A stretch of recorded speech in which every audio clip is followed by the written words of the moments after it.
Hello and welcome back to Necropon Gaming. I am Necropon and today we're going to be going over the Rozen Maiden collaboration event.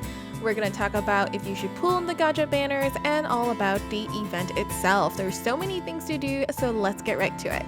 After you've updated and logged into the game, the first thing you'll see is you can get Shinku as a free class. Shinku is a sorcerer, and if you want to get her arcanas, her level 1 arcana can be found for clearing verse 11 in the event story, and you can also get her level 2 arcana by completing the individual rewards in the co-op guild event. It's the last one on the list. If you're interested in Shinku's tome, you can actually find it later in the shooting gallery. It'll be one of the today's showcase pieces that you can get, and hopefully they will give us at least 5 of them so we can limit break this fully. So let's start by talking about the Gacha banners, because this is definitely one of the most exciting parts of any collab. Both banners are generally good, but I won't be doing a complete breakdown for the weapons like I usually do, but I will do kind of like a simple overview for you guys. These Rozen Maiden banners are available until June 3rd and are step banners. Additionally, an SR weapon is guaranteed on the 5th step. Pulling on these banners will get you rose medals instead of the usual Medal of Desires. In the first tail banner, we have Suiginto, which is a breaker class that provides 200 physical defense, 300 physical attack, and 300 HP up to level 10. With both arcanas, total available stats are 600 physical defense and 1000 physical attack. Hinaichigo is a Cleric class and can provide 300 magical defense, 200 physical defense, and 300 HP. With both arcanas, total stats available is 800 magical defense and 800 physical defense. The weapons in this banner are Suiginto's sword, Hinaichigo's staff, Mallet of Vanity, and Forbidden Tome of Unlocking. For breakers, the sword is a good one. Suiginto is also a good class for you because of all the P attack. For crushers, hammer is not really a must-have due to the self-defense buff skill, but it is still a DC 2 hammer and the stats are pretty good. Suiginto is a class you can go for the P attack. For sorcerers, the tome is 1 to 2 targets with physical attack and magical defense debuff. It's good if you have magical vanguards while the enemy team have physical vanguards. Personally, I find these type of tomes to be more and more helpful as of late, so it could be a good choice for you depending on your team's needs. Clerics, unfortunately, Hinaichigo's staff is only 1 to 2 targets, so I cannot recommend getting it. However, both classes on the banner come with a lot of defense, especially Hinaichigo, so those would be your targets for this banner. For gunners, paladins, minstrels, and mages, you can pretty much ignore this banner unless you want the stats on the classes. We also have a new mechanic in the Gacha system this time, where you can get this exclusive weapon called the Coward's Shield Blade. So when you're pulling on Gacha, 5 steps equal to 1 round, and in the 6th round you can get 1 copy of Coward's Shield Blade in each step, resulting in a max limit broken one if you complete the 6th round. Of course, this is whale territory, but it's interesting to see new mechanics like this. It will take 7,200 crystals to complete all 6 rounds. I think the exclusive weapon in the second banner is actually a little bit more interesting. In the second tail banner, we have the Garden duo Suiseiseki and Souseiseki. With Suiseiseki's Mage class, she can provide 600 magical attack up to level 10. The total available magical attack from Suiseiseki's class is an insane amount of 1500. Souseiseki is the other twin and is a Paladin class. This class can provide 400 magical attack and 300 magical defense and 300 HP up to level 10. Total available stats are 1300 magical attack and 300 magical defense with 300 HP with both arcanas. The second tail weapons are Suiseiseki's Watering Can, Souseseki's Shears, Gem Kingdom's Flute, and Horned Lion's Bow. As like previous collabs, we can assume the non-class weapons like Gem Kingdom's Flute, Horned Lion's Bow, Mallet of Vanity, and Forbidden Tome of Unlocking may return at a future appearance. The exclusive weapon for this banner that you can get on the 6th round is called Scorpion Paralysis, and it restores 10 SP on its skill, which is pretty darn nice.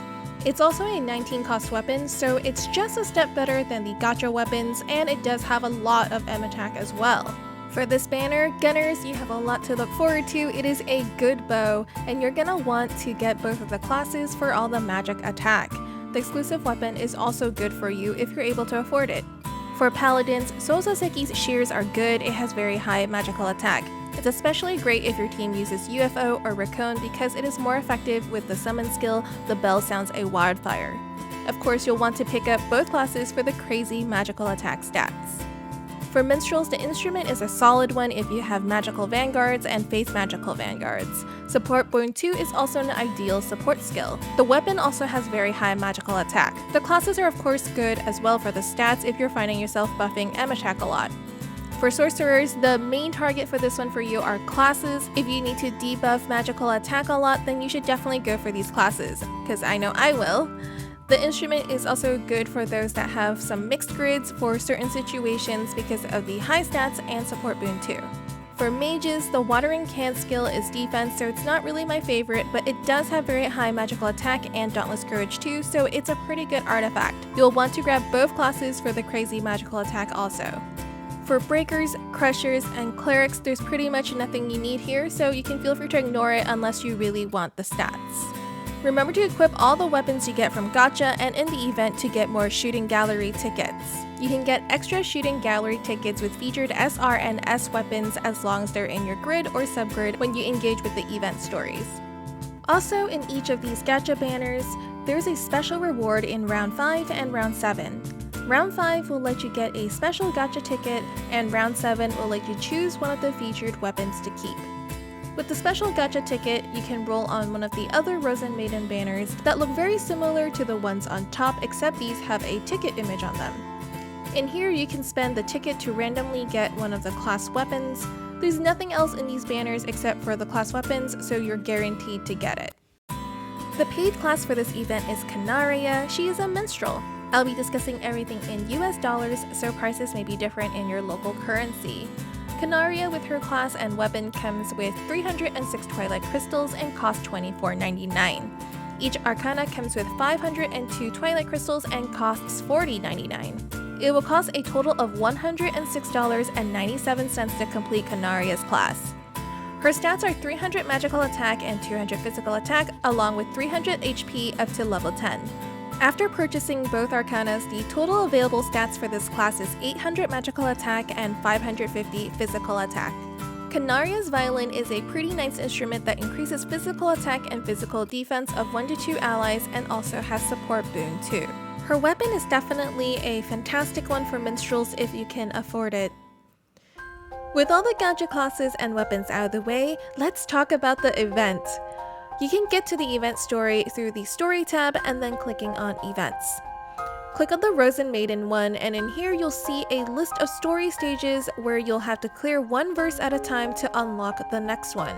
Hard mode unlocks after all of the normal ones have been cleared.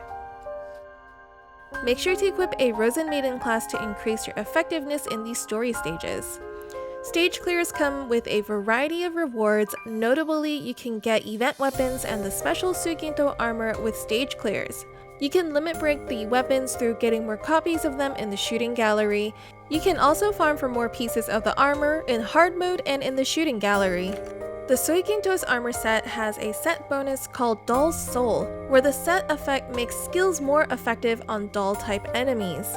This will be useful in the Rozen Maiden story stages. The armor also has higher stats than previous armors we've encountered, so it could be good to collect even for older players. Story participation rewards are shooting gallery tickets. Make sure to grab all of these if you can. When farming for shooting gallery tickets later, it is most efficient to farm on hard EX2 for the most medals per AP when there are no story participation bonuses left to get. There's also more rewards per completion. You can tap on the event explanation to see individual rewards and guild rewards.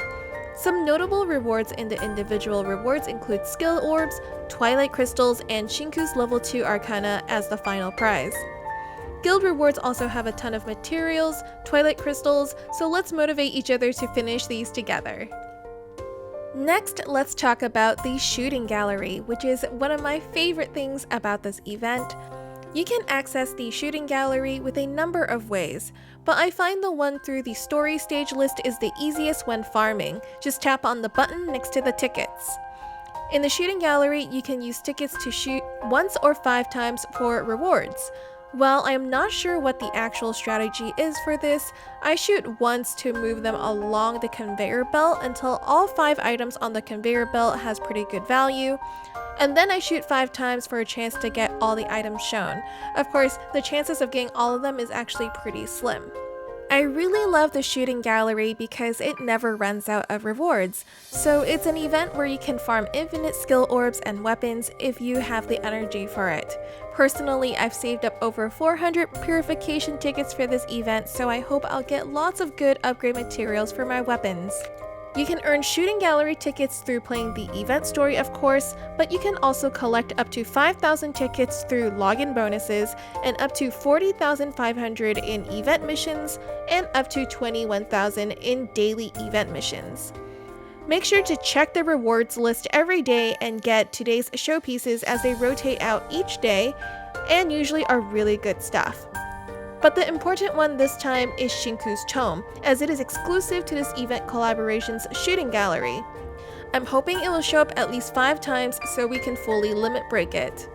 Every grand prize you and your guildmates earn will be added to the total points, where you can get some really nice rewards up to 500 grand prize points. There's a ton of Twilight Crystals in here, so make sure everyone is playing in the shooting gallery. Make sure to use all of your tickets before the shooting gallery ends. Tickets will be lost as soon as the event ends. That's it for my event overview for this jam-packed Rozen Maiden collaboration event with SINoALICE. I'm wishing everyone good luck on their rolls for this event. I hope you get all the classes and weapons you're wishing for. Before you leave, please take a moment to enter the questionnaire linked in the description or a pinned comment below for a chance to win 100 Twilight Crystals. Let them know I sent you, and when prompted to enter the secret keyword, mine is involved carrot. INVOLVEDCARROT. Thanks so much for watching. If you had a good time with me here today, please drop a like, and if you haven't subscribed yet, I would love it if you did to check out more SINo content in the future. Your support is really appreciated. Thanks again for being here with me today, and I'll catch you all in the next one. Bye now!